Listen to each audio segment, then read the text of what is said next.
എല്ലാ മാന്യ പ്രേക്ഷകർക്കും എൻ്റെ വിനീതമായ നമസ്കാരം. ഞാൻ ഹരിപ്പാട് കെ എസ് പണിക്കർ. ഇന്ന് ഞാൻ ഈ വീഡിയോയിൽ കൂടി പറയാൻ ഉദ്ദേശിക്കുന്ന വിഷയം എന്ന് പറയുന്നത് വിജ്ഞാന ഭൈരവ തന്ത്ര എന്ന് പറയുന്ന അതിപ്രാചീനമായ അതിപ്രാധാന്യമുള്ള ഒരു ഗ്രന്ഥത്തെക്കുറിച്ചാണ്. ഈ ഗ്രന്ഥത്തിലെ ഒരു വിദ്യയെക്കുറിച്ചാണ് ഇന്നെനിക്ക് പറയാനുള്ളത്. രഹസ്യമയമായി സൂക്ഷിച്ചു വച്ചിരുന്ന ഒരു ഗ്രന്ഥമാണിത്. 112 ധാരണകൾ അഥവാ വിദ്യയാണ് ഈ ഗ്രന്ഥത്തിലുള്ളത്. വളരെ ലളിതമായ രീതിയിൽ ഒരു വ്യക്തിക്ക് നിത്യ അഭ്യാസം കൊണ്ട് വശംവദമാക്കാൻ പറ്റുന്ന ചില വിദ്യകൾ അതിനകത്ത് പറഞ്ഞിരിക്കുന്നു. അതായത് അവന് ആത്മീയ തലത്തിൽ താല്പര്യമുണ്ടെങ്കിൽ സാവധാനത്തിൽ അടിവെച്ച് ഉയർന്ന് ആത്മീയ തലത്തിൽ ഉയർന്ന് ഒരു വ്യക്തി മോക്ഷപ്രാപ്തിയിൽ എത്താൻ പറ്റുന്ന, സാക്ഷാത്കാര പദവിയിലേക്ക് എത്താൻ പറ്റുന്ന വിദ്യകളാണ് അത് പറഞ്ഞിരിക്കുന്നത്. വളരെയധികം ആളുകൾ, നമ്മുടെ യോഗ്യതലത്തിലുള്ള വ്യക്തികൾ ഇത് പഠിച്ചതിന് ശേഷം ഇതിന് വ്യാഖ്യാനങ്ങൾ രചിച്ചിട്ടുണ്ട്. ഓഷോ അതിലുള്ള ഒരു വ്യക്തിയാണ്. അദ്ദേഹത്തെപ്പറ്റി പലരും തെറ്റായ അഭിപ്രായങ്ങൾ പറയുമ്പോഴും ആ വ്യക്തി എവിടെ എത്തിച്ചേർന്നിട്ടുണ്ട് എന്നുള്ളത് നാം ധരിക്കേണ്ടതാണ്. പക്ഷേ അതറിയാതെ പലരും അദ്ദേഹത്തെ ക്രിട്ടിസൈസ് ചെയ്യാറുണ്ട്, വിമർശിക്കാറുണ്ട്. അതെല്ലാം മനുഷ്യൻ്റെ സ്വഭാവം മാത്രമാണെന്ന് വിചാരിക്കുക.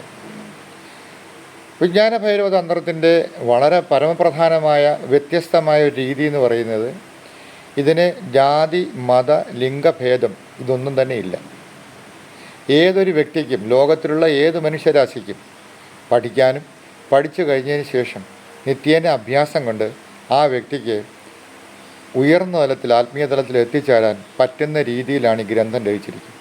പക്ഷേ കുറച്ച് ബുദ്ധിമുട്ട് അനുഭവിക്കേണ്ടി വരും. ബുദ്ധിമുട്ട് അനുഭവിക്കാതെ ഒരു കാരണവശാലും ഇതിൻ്റെ ശരിയായ മേഖലയിലേക്ക് കടന്നു കയറാൻ സാധ്യതയുണ്ട്. അത് ആത്മീയ വിഷയമാണ്. നമ്മുടെ ഹിന്ദു തലത്തിലുള്ള ആത്മീയ തലമാണെങ്കിലും അതുപോലെ തന്നെ മറ്റ് മതസ്ഥരായാലും ശരി, താഴേക്കിടയിലുള്ള തലത്തിൽ നിന്നുകൊണ്ട് ഭൗതിക തലത്തിൽ ഉയരാനുള്ള ആഗ്രഹങ്ങൾ മാത്രമാണ് അവർ പ്രവർത്തിച്ചുകൊണ്ടിരിക്കുന്നത്. ആത്മീയ തലം അത്രയേ ഉള്ളൂ, അതിനപ്പുറത്തേക്ക് പോകാറില്ല.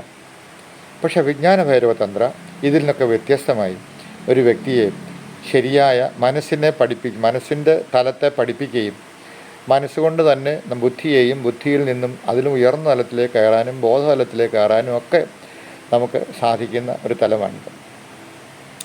ഇവിടെ ഞാൻ പറയാൻ പോകുന്നത്, ഈ വിദ്യ നമ്മുടെ ആഗ്രഹങ്ങളുടെ ഒരു തലമാണ്. നമുക്ക് ആഗ്രഹങ്ങളുടെ കൂമ്പാരമാണ് മനുഷ്യനെന്ന് പറയുന്നത്. ആഗ്രഹമുണ്ട്, അത്യാഗ്രഹമുണ്ട്. ആഗ്രഹങ്ങൾ നമ്മൾ പലതും നിവർത്തിച്ചെടുക്കാറുണ്ട്. കർമ്മത്തിൽ കൂടി, നമ്മുടെ കർമ്മങ്ങളിൽ കൂടി അത് നിവർത്തിച്ച് വരുത്താറുണ്ട്. പക്ഷേ പലപ്പോഴും നമുക്ക് അത്യാഗ്രഹം വരാറുണ്ട്. ചില ആഗ്രഹങ്ങൾ അങ്ങനെയാണ്, അത് തെറ്റായ അല്ലെങ്കിൽ നമ്മുടെ സദാചാര ബോധത്തിന് വിപരീതമായ രീതിയിലുള്ള ആഗ്രഹങ്ങൾ പലപ്പോഴും നമ്മൾ ഉടലെടുക്കാറുണ്ട്. നമുക്കറിയാം അത് എന്തൊക്കെയാണെന്ന് നമുക്ക് പറയേണ്ട ആവശ്യമില്ലല്ലോ. കാരണം എന്ന് പറഞ്ഞു കഴിഞ്ഞാൽ, ഒന്നാമത്തേതാണ് നമ്മുടെ ലൈംഗിക അവസ്ഥ എന്ന് പറഞ്ഞാൽ കാമത്തെക്കുറിച്ചുള്ള ചിന്ത മനുഷ്യരാശിയിൽ എന്നും ഉയർന്നുകൊണ്ടിരിക്കുന്ന ഒരു സംഭവമാണ്. മനുഷ്യരാണ് കൂടുതലുണ്ടാകുന്നത്. കാരണം എന്ന് പറഞ്ഞാൽ മൃഗങ്ങൾക്ക് ഈ പ്രകൃതിക്ക് അനുസരിച്ച് പോകുന്നത് കൊണ്ട് അതിന് ഒരു സമയമുണ്ട്, മീറ്റിംഗ് ടൈമുണ്ട്. പക്ഷേ മനുഷ്യന് ഏതെങ്കിലും ഒരു സുഖം കിട്ടിക്കഴിഞ്ഞാൽ, പ്ലഷർ കിട്ടിക്കഴിഞ്ഞാൽ അതിൽ മാത്രം അവൻ്റെ ബുദ്ധി ഉറച്ചുകൊണ്ട് മുന്നോട്ട് പോകുന്നത് കൊണ്ടാണ് ഇവിടെ എല്ലാ സ്ഥലത്തും, അതായത് ലോകത്തിലുള്ള ഏത് സ്ഥലത്തും ഇതിന് തെറ്റായ രീതിയിൽ വരികയും അതുപോലെ തന്നെ പ്രശ്നങ്ങളുണ്ടാവുകയും കൂട്ടക്കൊല വരെ വരുന്നതിൻ്റെ പിന്നിലെ തത്വം ഇതുതന്നെയാണ്. അപ്പോൾ അങ്ങനെയുള്ള സമയങ്ങളിലൊക്കെ നമ്മൾ എന്ത് ചെയ്യണം? ആഗ്രഹങ്ങളെ നിവർത്തിക്കാൻ നമുക്ക് അതിനുള്ള ഒരു പരിധി തന്നിട്ടുണ്ട്. അത് ചെയ്തു തീർക്കേണ്ട ആവശ്യമാണ്. ആഗ്രഹങ്ങൾ പലതും നമ്മൾ വീട് വെക്കണമെന്ന് ആഗ്രഹിച്ചു കഴിഞ്ഞാൽ വീട് വെച്ചേ മതിയാവും. ആ ആഗ്രഹത്തെ കൺട്രോൾ ചെയ്യാനൊന്നും പറ്റത്തില്ലല്ലോ. നമുക്ക് പറ്റുന്നത് പോലെ വീട് വെക്കുന്നു. പക്ഷെ അതല്ലാതെ വരുന്ന ആഗ്രഹങ്ങൾ പലതുമുണ്ട് നമ്മുടെ മനസ്സിൽ. അത് ഉദിച്ചു വരുന്നത് നമ്മുടെ ഇഷ്ടപ്രകാരമല്ല, പ്രകൃതിയുടെ ഇഷ്ടപ്രകാരമാണ് വരുന്നത്. അത് നമുക്ക് വ്യക്തമായിട്ടൊരു ധാരണ വേണം. ഇതെല്ലാം ഭഗവത്ഗീത വ്യക്തമായിട്ട് പറഞ്ഞിട്ടുണ്ട്. ഈ പ്രകൃതിയാണ് നമ്മളെ മനസ്സിനെ അടിമപ്പെടുത്തി നമ്മളിലേക്ക് ആഗ്രഹം വലിച്ചഴച്ച് കൊണ്ടുവന്ന് അത് അവസാനം നമ്മൾ അതിനടിമയായി പോകുന്ന ഒരവസ്ഥ. ബൈ ഫോഴ്സ് ചെയ്ത് മാറ്റാം എന്ന് ശ്രമിച്ചു കഴിഞ്ഞാലും അത് നമുക്ക് സാധിക്കാതെ വരുന്നൊരവസ്ഥയുണ്ട്. നമ്മളതിന് അടിമപ്പെട്ടു പോവുകയാണ് ചെയ്യും. അപ്പം ഒരു ആ ആഗ്രഹത്തെ നമ്മൾ അടിമപ്പെടുക, അല്ലെങ്കിൽ അത് തെറ്റാണെന്ന് കരുതിയിട്ട് നമ്മൾ എന്ത് ചെയ്യും, അതിനെ തടയാൻ ശ്രമിക്കും. ബലാത്കാരേണ തടയാൻ ശ്രമിക്കുന്ന ഒരവസ്ഥയുണ്ട്. ഈ ബലാത്കാരേണ നമ്മൾ ശ്രമിക്കുമ്പോഴുണ്ടാകുന്ന പ്രശ്നമെന്ന് പറഞ്ഞു കഴിഞ്ഞാൽ അത് അതിശക്തമായിട്ട് ആ ആഗ്രഹം പിന്നെ നമ്മളിലേക്ക് വന്നു കഴിയും.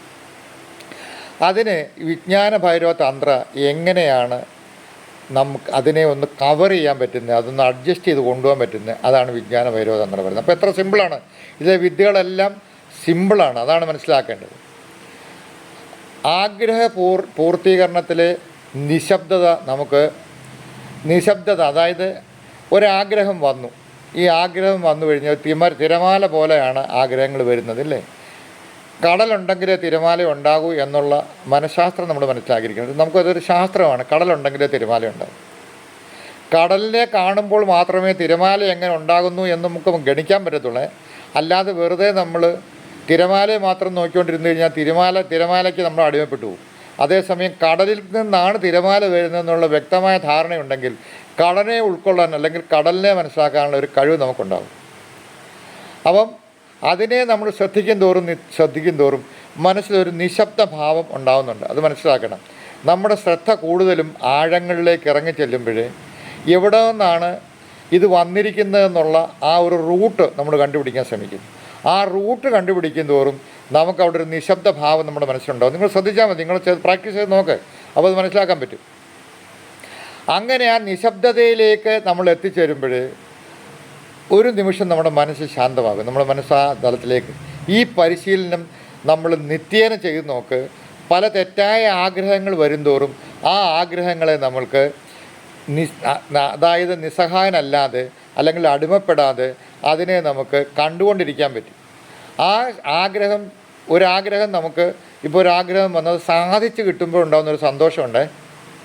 അത് ക്രൂരമായ ചില ആഗ്രഹങ്ങളായിരിക്കും. നമുക്ക് താല്പര്യം, നമുക്ക് തെറ്റാണെന്ന് പിന്നെ നമുക്ക് ആചാരങ്ങൾക്ക് വിരുദ്ധമായിട്ടുള്ളതാണ്, അല്ലെങ്കിൽ സമൂഹം പറയാത്തതാണ്, സമൂഹത്തിന് തെറ്റായിട്ട് തോന്നുന്ന ആചാരങ്ങൾ പോലും, കാര്യങ്ങൾ പോലും, ആചാരങ്ങളല്ല കാര്യങ്ങൾ പോലും, അങ്ങനെയുള്ള സംഭവങ്ങൾ, ആഗ്രഹങ്ങൾ വന്നു കഴിഞ്ഞാൽ അതിനെ പോലും നമുക്ക് നിശബ്ദതയിൽ കൊണ്ടുവന്നതിന് ശേഷം അതിനെ നമുക്കൊന്ന് ആഴത്തിൽ ശ്രദ്ധിച്ച് പോയി കഴിഞ്ഞാൽ ആ ആഗ്രഹത്തെ നമുക്ക് അതിന് പരിഗണന കൊടുത്ത് മുന്നോട്ട് കൊണ്ടുവരണം. ഒരാഗ്രഹത്തെയും തടയാൻ പാടില്ല, അതിന് പരിഗണന കൊടുക്കണം. ആഗ്രഹം വന്നു കഴിഞ്ഞാൽ അങ്ങ് തടഞ്ഞേക്കാമെന്ന് പറഞ്ഞേക്കാം, ഒരു പരിഗണന കൊടുക്കണം.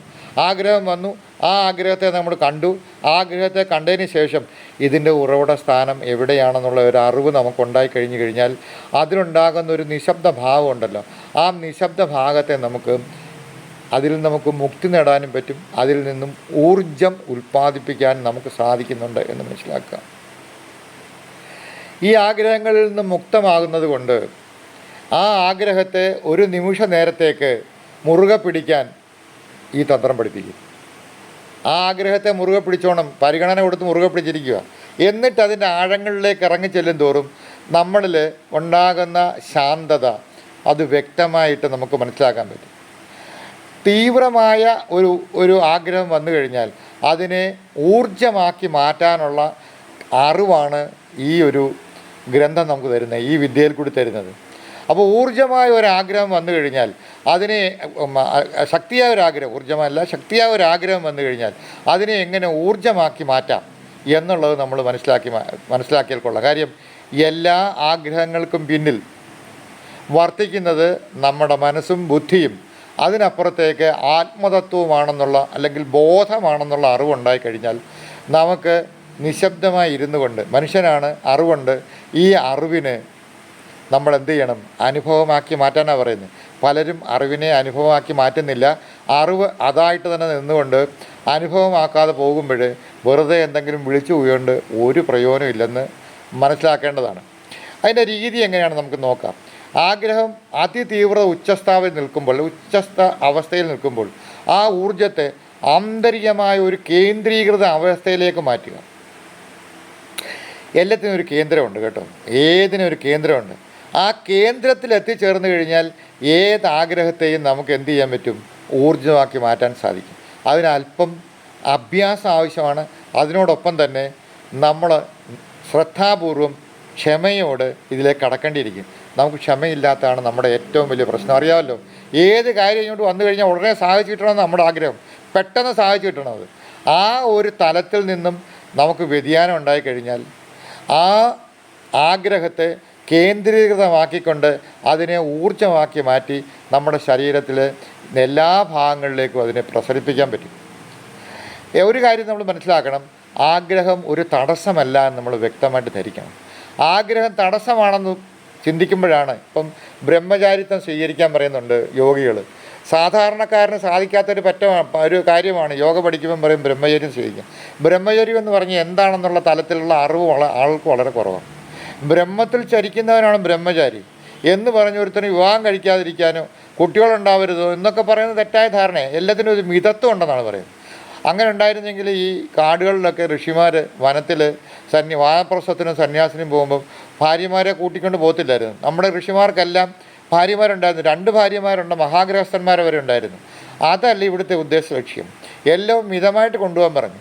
അപ്പം ഒരാഗ്രഹം വന്നു കഴിഞ്ഞാൽ അതിനെ തടയാൻ ശ്രമിക്കരുത് എന്ന് പറയും.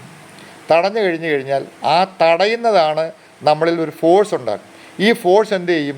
മനസ്സ് വേറെ തലത്തിലേക്ക് നമ്മളെ എത്തിക്കുകയും ഇതൊന്നുമല്ലാത്ത തലത്തിൽ നമ്മൾ എത്തിച്ചേരുകയും ചെയ്യും. കുറച്ച് കഴിയും പിന്നെയും ആ ആഗ്രഹം അതേ രീതിയിൽ വരികയും അത് അതീവ തീവ്രമായിട്ട് വരികയും അത് നമ്മൾ ആ ഒരു തലത്തിലേക്ക് വീണ്ടും അതപ്പതിച്ച് പോകുന്ന അവസ്ഥയിലേക്ക് വരികയും ചെയ്യുന്നു, താഴേക്ക് പോവുകയും ചെയ്യുന്നു.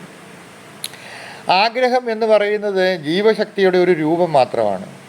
നമ്മളെല്ലാം നമുക്കറിയാം, മാതാപിതാക്കളിൽ നിന്നാണ് ഉണ്ടായിരിക്കുന്നത്. ഒരു ഇണ ഉണ്ടായിരുന്നു, അമ്മയും അച്ഛനും, അല്ലെങ്കിൽ ഒരാണും പെണ്ണും. അവർ മൈഥുനത്തിൽ കൂടിയാണ് ഒരു കുട്ടി പുറത്തേക്ക് ഒരു അണ്ടവും അച്ഛൻ്റെ ഒരു ബീജവും ചേർന്നാണ്. അതിനൊരു പ്രഷർ ഉണ്ടായിരുന്നു. അതെല്ലാവർക്കും അറിയാവുന്ന കാര്യമാണ്. ഇതിൽ നിന്നുണ്ടായ ഒരു ശരീരത്തിന് അതിൻ്റെ അവസ്ഥാവിശേഷം ഇല്ലെന്ന് ആരെങ്കിലും പറയാൻ പറ്റുമോ? ഓരോ കോശത്തിൽ പറയും കിടപ്പുണ്ട്. അത് നമ്മൾ സാമൂഹ്യ ജീവി ആയതുകൊണ്ടാണ് സമൂഹത്തിൽ പെട്ടെന്ന് ഇത് ഉണരാത്തത്. എന്നിട്ട് ഉണരുന്നില്ലേ? എന്തുമാത്രം കേസുകളാണ് ഇപ്പോൾ ഉണ്ടായിരിക്കുന്നത് ഇതിനെ പ്രതിപാദിച്ചുകൊണ്ട്. അപ്പോൾ ഇതിൻ്റെ തലത്തിൽ നിന്നുകൊണ്ട് അത് ആലോചിക്കണം ആദ്യം. ആ തലത്തിലേക്ക് വരുമ്പോൾ നമ്മൾ ചിന്തിക്കേണ്ട പ്രധാനപ്പെട്ട കാര്യം എന്ന് പറയുന്നത് ഇത് ഒരു തെറ്റായ തലമല്ല, മറിച്ച് ഇതിനെ എങ്ങനെ നമുക്ക് ഊർജ്ജമായി നമുക്ക് അതിനെ പരിവർത്തനം ചെയ്യാൻ പറ്റും എന്നുള്ള തലത്തിലേക്കാണ്. അതാണ് വിജ്ഞാന ഭൈരവതന്ത്രയിൽ ഈ വിദ്യ പറഞ്ഞിരിക്കുന്നത്. ആഗ്രഹം എന്നത് ജീവശക്തിയുടെ ഒരു രൂപം മാത്രമാണ്. ആ ശക്തിയെ ബോധപൂർവം തിരിച്ചറിയുമ്പോൾ അത് മോക്ഷത്തിലേക്കുള്ള വഴിയായി മാറുന്നു എന്ന് മനസ്സിലാക്കണം. അപ്പോൾ മോക്ഷപ്രാപ്തിക്കുള്ള വഴി ഈ തലത്തിൽ കൂടി ഊർജ്ജത്തിൽ നിന്നും ബോധത്തിലേക്ക് കടക്കാൻ നമ്മളെ സഹായിക്കും. ഇതൊരു പ്രാവശ്യം പറഞ്ഞുകൊണ്ട് ഒരു പ്രാവശ്യം ഞാൻ പറഞ്ഞുകൊണ്ടൊന്നും നിങ്ങൾക്ക് വ്യക്തമായിട്ടൊരു ധാരണയിൽ എത്തിക്കഴിയാൻ അല്ലെങ്കിൽ ആ അറിവിലേക്ക് എത്തിച്ചേരാൻ സാധ്യമല്ല.